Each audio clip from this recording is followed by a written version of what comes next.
Chapter 20. Sir Walter, his 2 daughters, and Mrs. Clay were the earliest of all their party at the rooms in the evening, and as Lady Dalrymple must be waited for, they took their station by one of the fires in the octagon room.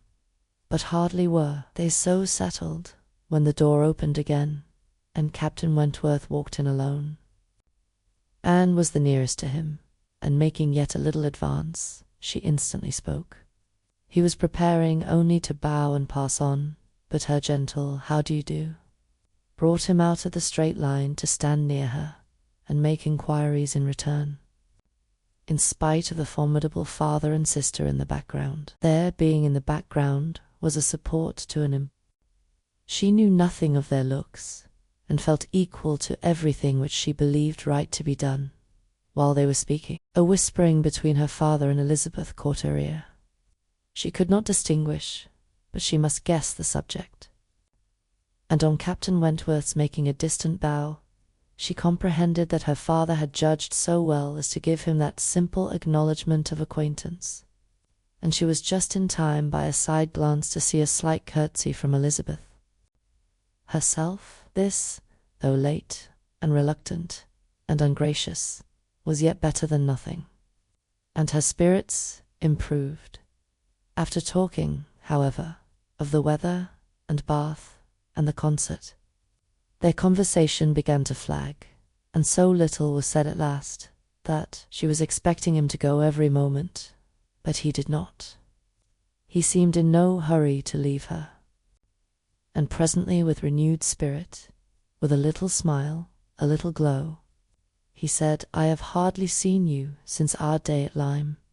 I am afraid you must have suffered from the shock, and the more from its not overpowering you at the time." She assured him that she had not.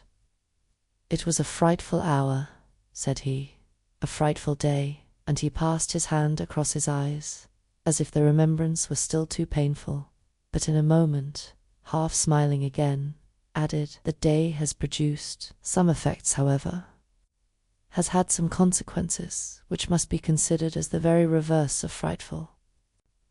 When you had the presence of mind to suggest that Benwick would be the properest person to fetch a surgeon, you could have little idea of his being eventually one of those most concerned in her recovery. Certainly I could have none, but it appears I should hope it would be a very happy match. There are on both sides good principles and good temper." "Yes," said he, looking not exactly forward, "but there, I think, ends the resemblance. With all my soul I wish them happy, and rejoice over every circumstance in favour of it. They have no difficulties to contend with at home, no opposition, no caprice, no delays. The Musgroves are behaving like themselves, most honourably and kindly, only anxious with true parental hearts to promote their daughter's comfort. All this is much, very much, in favour of their happiness. More than perhaps." He stopped. A sudden recollection seemed to occur, and to give him some taste of that emotion which was reddening Anne's cheeks and fixing her eyes on the ground. After clearing his throat, however, he proceeded thus: "I confess that I do think there is a disparity, too great a disparity, and in a point no less essential than mind. I regard Louisa Musgrove as a very amiable, sweet-tempered girl, and not deficient in understanding. But Benwick is something more. He is a clever man, a ready man, and I confess that I do consider his attaching himself to her with some surprise. Had it been the effect of gratitude, had he learnt to love her because he believed her to be preferring him, it would have been another thing, but I have no reason to suppose it so. It seems, on the contrary, to have been a perfectly spontaneous, untaught feeling on his side, and this surprises me. A man like him, in his situation, with a heart pierced, wounded, almost broken. Fanny Harville was a very superior creature, and his attachment to her was indeed attachment. A man does not recover from such a devotion of the heart to such a woman. He ought not. He does not. either from the consciousness, however, that his friend had recovered, or from other consciousness. He went no farther. And Anne, who, in spite of the agitated voice in which the latter part had been uttered, and in spite of all the various noises of the room, the almost ceaseless slam of the door, and ceaseless buzz of persons walking through, had distinguished every word, was struck, gratified, confused, and beginning to breathe very quick, and feel 100 things in a moment. It was impossible for her to enter on such a subject, and yet, after a pause, feeling the necessity of speaking, and having not the smallest wish for a total change, she only deviated so far as to say, "You were a good while at Lyme, I think." "About a fortnight. I could not leave it till Louisa's doing well was quite ascertained. I had been too deeply concerned in the mischief to be soon at peace. It had been my doing, solely mine. She would not have been obstinate if I had not been weak. The country round Lyme is very fine. I walked and rode a great deal, and the more I saw, the more I found to admire." "I should very much like to see Lyme again," said Anne. "Indeed, I should not have supposed that you could have found anything in Lyme to inspire such a feeling. The horror and distress you were involved in, the stretch of mind, the wear of spirits. I should have thought your last impressions of Lyme must have been strong disgust." "The last hours were certainly very painful," replied Anne. "But when pain is over, the remembrance of it often becomes a pleasure. One does not love a place the less for having suffered in it, unless it has been all suffering, nothing but suffering, which was by no means the case at Lyme. We were only in anxiety and distress during the last 2 hours, and previously there had been a great deal of enjoyment. So much novelty and beauty. I have travelled so little that every fresh place would be interesting to me, but there is real beauty at Lyme. And in short, with a faint blush at some recollections, altogether my impressions of the place are very agreeable." As she ceased, the entrance door opened again, and the very party appeared for whom they were waiting. "Lady Dalrymple, Lady Dalrymple," was the rejoicing sound, and with all the eagerness compatible with anxious elegance, Sir Walter and his 2 ladies stepped forward to meet her. Lady Dalrymple and Miss Carteret, escorted by Mr. Elliot and Colonel Vollis, who had happened to arrive nearly at the same instant, advanced into the room. The others joined them, and it was a group in which Anne found herself also necessarily included. She was divided from Captain Wentworth.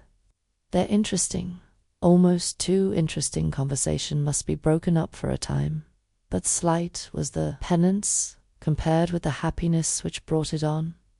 She had learnt, in the last 10 minutes, more of his feelings towards Louisa, more of all his feelings than she dared to think of, and she gave herself up to the demands of the party, to the needful civilities of the moment, with exquisite, though agitated sensations.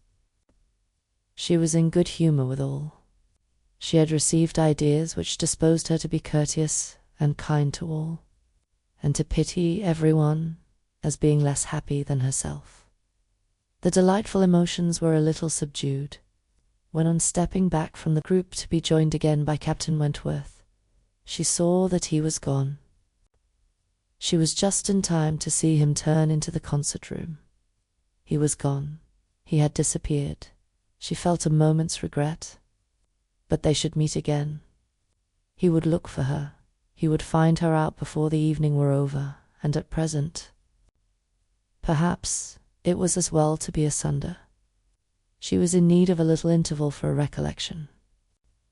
Upon Lady Russell's appearance soon afterwards, the whole party was collected, and all that remained was to marshal themselves and proceed into the concert-room, and be, of all the consequence in their power, draw as many eyes, excite as many whispers, and disturb as many people as they could. Very, very happy were both Elizabeth and Anne Elliot as they walked in. Elizabeth arm in arm with Miss Carteret, and looking on the broad back of the Dowager Viscountess Dalrymple before her, had nothing to wish for which did not seem within her reach. And but it would be an insult to the nature of Anne's felicity to draw any comparison between it and her sister's. The origin of one all selfish vanity, of the other all generous attachment. Anne saw nothing, thought nothing of the brilliancy of the room. Her happiness was from within. Her eyes were bright and her cheeks glowed, but she knew nothing about it. She was thinking only of the last half hour, and as they passed to their seats, her mind took a hasty range over it. His choice of subjects, his expressions, and still more his manner and look, had been such as she could see in only one light. His opinion of Louisa Musgrove's inferiority, an opinion which he had seemed solicitous to give, his wonder at Captain Benwick, his feelings as to a first strong attachment.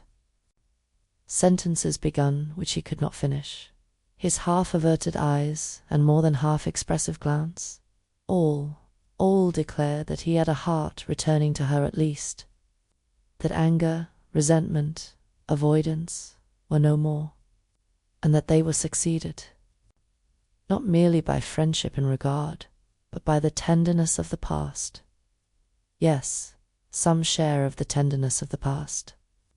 She could not contemplate the change as implying less. He must love her. These were thoughts, with their attendant visions, which occupied and flurried her too much to leave her any power of observation, and she passed along the room without having a glimpse of him, without even trying to discern him. When their places were determined on, and they were all properly arranged, she looked round to see if he should happen to be in the same part of the room, but he was not. I could not reach him. And the concert being just opening, she must consent for a time to be happy in a humbler way. The party was divided and disposed of on two contiguous benches. Anne was among those on the foremost, and Mr. Elliot had manoeuvred so well, with the assistance of his friend Colonel Wallace, as to have a seat by her. Miss Elliot, surrounded by her cousins, and the principal object of Colonel Wallace's gallantry, was quite contented. Anne's mind was in a most favourable state for the entertainment of the evening. It was just occupation enough. She had feelings for the tender spirits, for the gay, attention for the scientific, and patience for the wearisome, and had never liked a concert better, at least during the first act. Towards the close of it, in the interval succeeding an Italian song, she explained the words of the song to Mr. Elliot. They had a concert bill between them. "This," said she, "is nearly the sense, or rather the meaning of the words, for certainly the sense of an Italian love song must not be talked of, but it is as nearly the meaning as I can give, for I do not pretend to understand the language. I am a very poor Italian scholar. Yes, I see you are. I see you know nothing of the matter. You have only knowledge enough of the language to translate at sight these inverted, transposed, curtailed Italian lines into clear, comprehensible, elegant English. You need not say anything more of your ignorance. Here is complete proof. I will not oppose such kind politeness, but I should be sorry to be examined by a real proficient. I have not had the pleasure of visiting in Camden Place so long," replied he, "without knowing something of Miss Elliot, and I do regard her as one who is too modest for the world in general to be aware of half her accomplishments, and too highly accomplished for modesty to be natural in any other woman. For shame, this is too much flattery. I forget what we are to have next," turning to the bill. "Perhaps," said Mr. Elliot, speaking low, "I have had a longer acquaintance with your character than you are aware of." "Indeed? How so?" "You can have been acquainted with it only since I came to Bath, excepting as you might hear me previously spoken of in my own family." I knew you by report long before you came to Bath. I had heard you described by those who knew you intimately. I have been acquainted with you by character many years. Your person, your disposition, accomplishments, manner, they were all present to me. Mr. Elliot was not disappointed in the interest he hoped to raise. No one can withstand the charm of such a mystery. To have been described long ago to a recent acquaintance, by nameless people, is irresistible. And Anne was all curiosity. She wondered, and questioned him eagerly, but in vain. He delighted in being asked, but he would not tell. No, some time or other, perhaps, but not now. He would mention no names now, but such, he could assure her, had been the fact. He had many years ago received such a description of Miss, and Elliot has had inspired him with the highest idea of her merit, and excited the warmest curiosity to know her. Anne could think of no one so likely to have spoken with partiality of her many years ago as the Mr. Wentworth of Monkford, Captain Wentworth's brother. He might have been in Mr. Elliot's company, but she had not courage to ask the question. "The name of an Elliot," said he, "has long had an interesting sound to me. Very long has it possessed a charm over my fancy, and, if I dared, I would breathe my wishes that the name might never change." Such, she believed, were his words. But scarcely had she received their sound, than her attention was caught by other sounds immediately behind her, which rendered everything else trivial. Her father and Lady Dalrymple were speaking. "A well-looking man," said Sir Walter, "a very well-looking man." "A very fine young man indeed," said Lady Dalrymple. "More air than one often sees in Bath. Irish, I dare say." "No, I just know his name. A bowing acquaintance. Wentworth. Captain Wentworth of the Navy.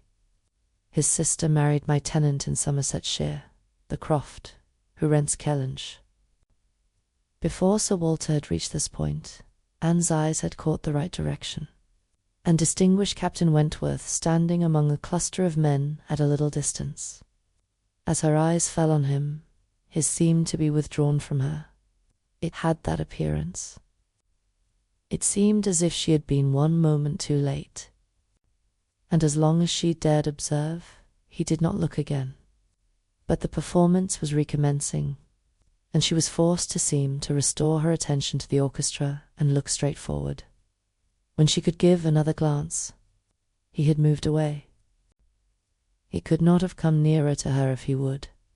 She was so surrounded and shut in, but she would rather have caught his eye. Mr. Elliot's speech, too, distressed her. She had no longer any inclination to talk to him. She wished him not so near her. The first act was over. Now she hoped for some beneficial change. And, after a period of nothing saying amongst the party, some of them did decide on going in quest of tea. Anne was one of the few who did not choose to move. She remained in her seat, and so did Lady Russell. But she had the pleasure of getting rid of Mr. Elliot, and she did not mean, whatever she might feel on Lady Russell's account, to shrink from conversation with Captain Wentworth if he gave her the opportunity.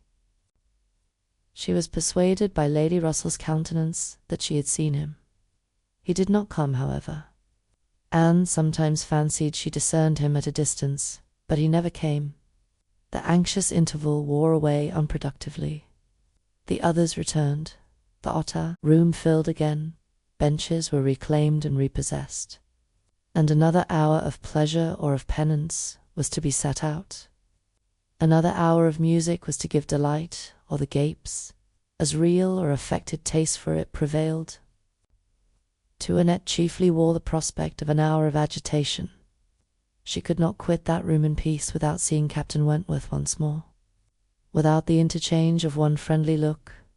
In resettling themselves there were now many changes, the result of which was favourable for her. Colonel Vollis declined sitting down again.